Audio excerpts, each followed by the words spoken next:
E aí, meu nome é Rico Custódia, esse é o canal da CodeDimension. Hoje eu quero mostrar como testar Smart Functions. Esse tema a gente abordou no último vídeo, onde eu mostrei basicamente como criar essas funções inteligentes e como elas conseguem acessar contextos externos, via injeção de dependência. Então nesse vídeo a gente vai ver como testar, beleza? Bora lá! No último vídeo a gente viu como usar essas Smart Functions e entendeu como elas funcionam e tudo mais. Então, basicamente, o que eu quero fazer nesse vídeo é mostrar como a gente consegue criar o teste unitário, afinal, tão essencial para qualquer aplicação, dessas funções inteligentes. Então, vamos lá. Só para dar um contexto, a gente criou aqui, por exemplo, o createPerson, que é uma função que faz um post que basicamente salva, cria uma pessoa. Então ela faz um post para o servidor, JSON Server, com uma payloadzinha ali com o nome da pessoa e salva. Também tem o getPeople aqui que faz a mesma coisa, chama a API, só que recupera uma lista de pessoas. Então essas pessoas elas estão sendo usadas nesse componente aqui e tudo mais. Então, normal, é o último exemplo. Se você quiser conferir no GitHub, vai estar o link aí embaixo. Então, o que eu fiz aqui? Basicamente eu criei um único testezinho só para mostrar como a gente consegue testar essa abordagem de funções inteligentes. Então, bora lá. Ó, aqui a gente tem um arquivo, spec, usando o jest, que basicamente ele está testando essa função. Eu acredito que o teste da função em si ela é bem simples. É tipo assim... É como se a gente estivesse testando literalmente um service, Só que, claro, muda um pouquinho, porque a função ela roda, Literalmente a gente roda ela, chama ela. O service a gente precisa injetar e tudo mais. Mas é como se a gente estivesse rodando um método de um service, entende? Então, basicamente, a gente tem toda a estrutura aqui do createPerson, só destacando que o teste unitário é do createPerson aqui, ok? Que é essa funçãozinha. Então a gente tem todo o teste unitário, que é normal para o resto, comparando com services e tudo mais. Então a gente tem aqui o HTTP Testing Controller, que é basicamente o controller, o service de teste ali que a gente consegue mocar requisições HTTP, simular. Então estou fazendo aqui normal, importando aqui e recuperando ele aqui. Eu acho que a grande jogada acontece aqui no it. Nota que a gente tem uma payload de mentira aqui que eu moquei, usando fake name. Aqui na linha 25 eu crio, eu chamo na verdade a função createPerson usando a payload que eu acabei de mandar. Então como a gente vê aqui, eu posso até botar em paralelo aqui para dar um destaque melhor. A gente tem um parâmetro payload. Então a gente chama aqui a função createPerson com um parâmetro payload, normal, como se fosse uma chamada normal. Essa função vai retornar um observable, que é o observable aqui do HTTP client, como a gente pode ver. Na verdade aqui, tem um observable object. Então, basicamente, é como se fosse uma chamada normal de um método de um service. E aí, ele vai retornar aqui. Eu ponho subscribe, só para recuperar a resposta, E aí, na resposta aqui, eu comparo se a resposta que veio do método da função createPerson, é igual à resposta que eu estou passando aqui. Então, basicamente, eu criei um fake response, certo? Lembrando que isso daqui é assíncrono, tá? Só para não se confundir, porque parece que, opa, isso daqui está acontecendo em cima, mas na verdade o negócio está sendo criado embaixo. Não, na verdade isso daqui é assíncrono. E o JavaScript dá total suporte para esse tipo de coisa, assim. É bem normal.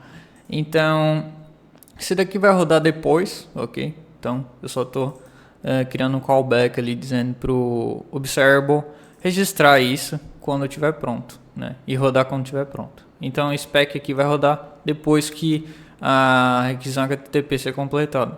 Então, eu crio aqui o objeto de resposta, de mentirinha. E aqui eu mapeio essa chamada com expect1, ok? Daí tem a API people, quer dizer, e basicamente é a mesma URL que a gente está usando aqui no post, como dá para ver, exatamente igual, e tem que ser igual. e daí ele retorna um objeto request. Com esse objeto request eu consigo, afinal ele já mapeou, né, a requisição, então ele está com a requisição assim, fechadinha, esperando que a gente manipule ela. Então eu uso o flush para responder a requisição e mandar o dado, entendeu? Que a gente acabou de criar, que é o fake response. Então a gente resolve basicamente a requisição com o flush e manda a resposta, ok? Normal. Acho que a grande jogada aqui, depois de explicar todo esse contexto, é que na verdade se a gente tenta rodar essa função direto, ela vai dar um erro, né? Que é basicamente o erro de que a gente está rodando um inject function, que é essa funçãozinha aqui, fora de um contexto de injeção. Então a grande jogada é que a gente precisa rodar o teste, né, ou pelo menos a função aqui dentro de um injection context, beleza? E para isso o test bed do próprio Angular, dá para ver aqui, ó, ele fornece uma função que se chama run in injection context, beleza? Como dá para ver aqui, ó, ela roda a dada função em um environment injector. Beleza? Então esse environment injector já está configurado dentro do test bed. Então a gente não precisa, por exemplo, passar um injector como eu mostrei em outros vídeos. Nesse caso aqui do teste, ele já tem um injector dentro dele. Aí é só rodar a função. Então essa função aqui, claro, passando o callbackzinho aqui, vai permitir com que a gente rode todo esse código dentro de um injection context. Então vai funcionar certinho. Fazer um teste aqui, prova de conceito, vamos lá. Ó, vou rodar o teste. Passou. Certinho? Beleza. Esse é o teste que acabou de rodar. Perfeito. Agora se eu comentar essa linha de código aqui, ó, olha o erro que vai dar. Ó, quebrou. E olha que legal. Ele está dizendo, é aquele erro que a gente já conhece, né? Está dizendo que o inject tem que ser rodado dentro de um injection context.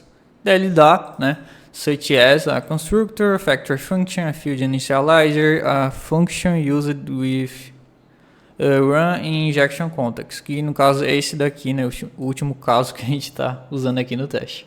Então ele mostra explicitamente que essa linha de código aqui que está bugando tudo, que está dentro de create person. Então essa é a grande jogada. A gente precisa sempre usar, né, o teste dentro de uma injection function. E isso é muito legal porque tendo como testar, a gente pode plenamente usar isso basicamente em nossos projetos, né? Porque não adianta a gente criar um código, né, que não dê de testar, né?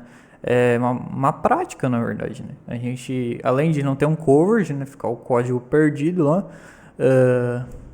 a gente não consegue testar, não tem a prova real de que aquilo está funcionando. E num projeto com tempo elevado, 1, 2 anos, fica muito ruim a gente mapear alterações e manter a qualidade do código. Então, tendo como testar, faz com que Smart Functions, essas funções que conseguem acessar contextos diferentes, sejam uma abordagem um tanto legal para tentar aplicar em projetos. Mas, claro, no último vídeo eu falei sobre as possibilidades e tudo mais, como falei aqui que isso daqui é meio chatinho de configurar, então eu acredito que para usar essas funções em, por exemplo, resolvers, factors, ali nos providers de um módulo ou direto num decorator, é legal, só que eu acho que dentro de um método, assim, dentro de um componente ou qualquer coisa assim, né, que esteja fora de um contexto de injeção, acho que já seja meio ruinzinho. Eu não curti muito. Mas em contextos assim, e como eu falei, resolvers e tudo mais, fica bem legal. E tendo como testar, eu acho que é um empurrãozinho a mais pra gente testar coisas novas e também verificar se vale a pena realmente, assim, sabe? Ver se esse código realmente ajuda, certo? Então, o vídeo aí é sobre isso. Se você gostou, deixa um like, se inscreve no canal da Code e qualquer sugestão, dúvida, deixa um comentário aqui embaixo, beleza? Até mais.